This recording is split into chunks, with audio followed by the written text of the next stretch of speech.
Tell me a little bit about yourself. Just let's start with your story. Like we were just talking, you're a New Yorker. I'm a New Yorker. How did you get from New York to Miami? It's the metaphor from going from my head down to my body. That's for sure.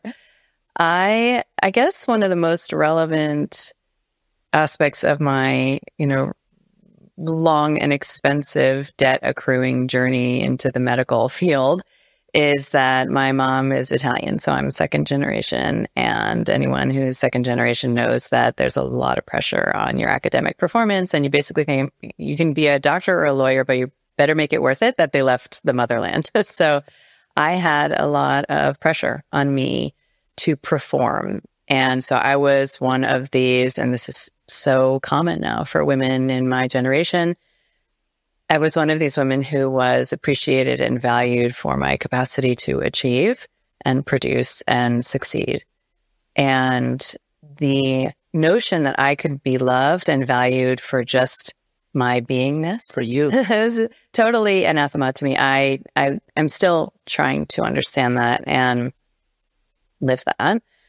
So I was really conditioned around that, 4.0. I went to MIT. I went to Cornell for, my training and NYU for my residency. I got a fellowship and I worked a suicide hotline when I was in college. So I was at MIT, as I mentioned, and there is I don't know if it's still the case. I imagine it is a high rate of completed suicides at MIT. And so they have a hotline called Nightline that is just to support people who are in crisis, right? So I decided to work this hotline and it was supervised by psychiatrists.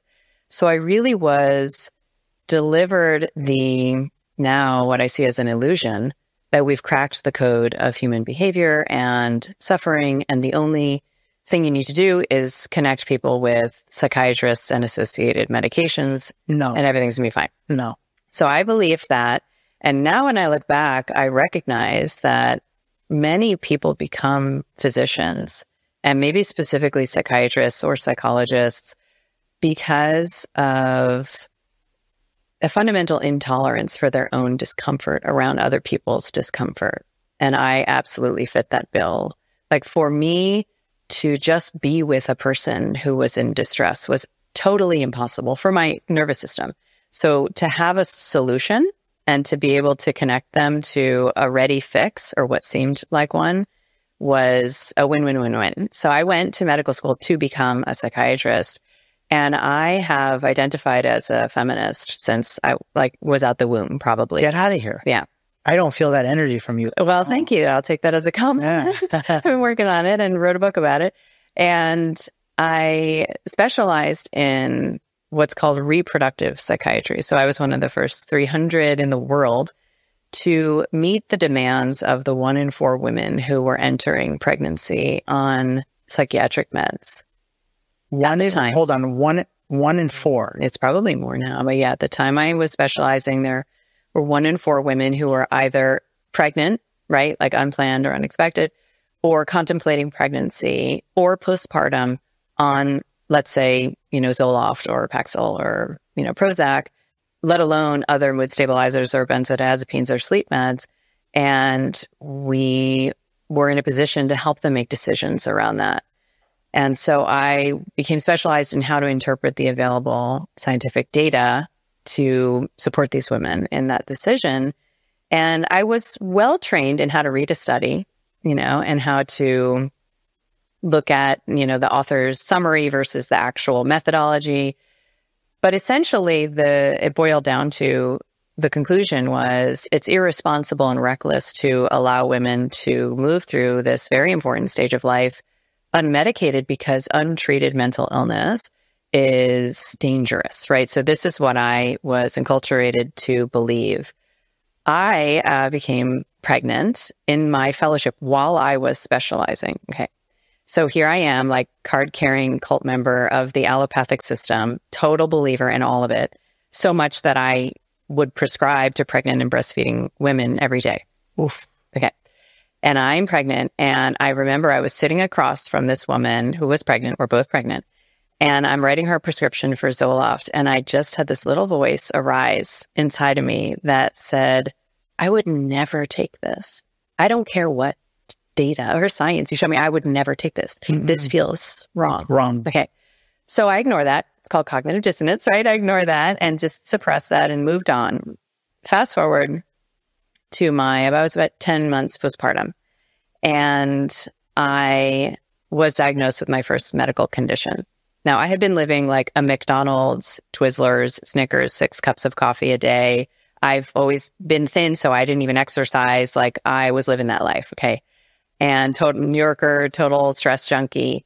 And I was diagnosed with Hashimoto's thyroiditis, which I'm sure many of the women listening have heard of. It's essentially endemic to the postpartum population. So common a diagnosis.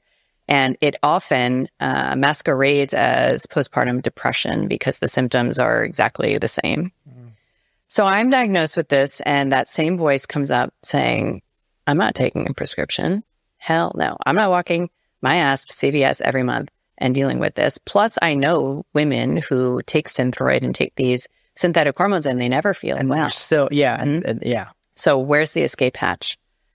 So I ended up, total normie in my thinking, but I ended up at a naturopath. Why?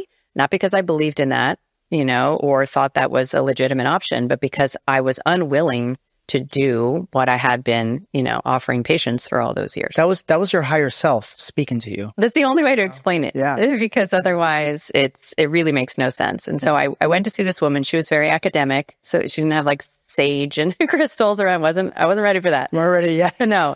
For the woo-woo. Yes, no. She's very academic. You attracted the person who could meet you. That's right. The bridge. Yeah. Isn't that beautiful? It's very cool when I look back on it. How powerful we are. Yeah. So yeah. So she encouraged me to change my diet. And like I said, I grew up Italian American, so everything was cheese and bread, literally all day long.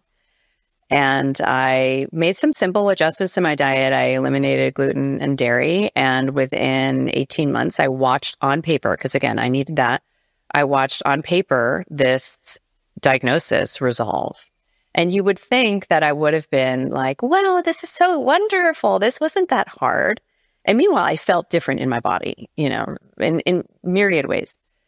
And I was pissed. I was enraged. And it was like this fire of my, repressed mother, father wound, hatred was ignited. Of course, I didn't understand it that way at the time.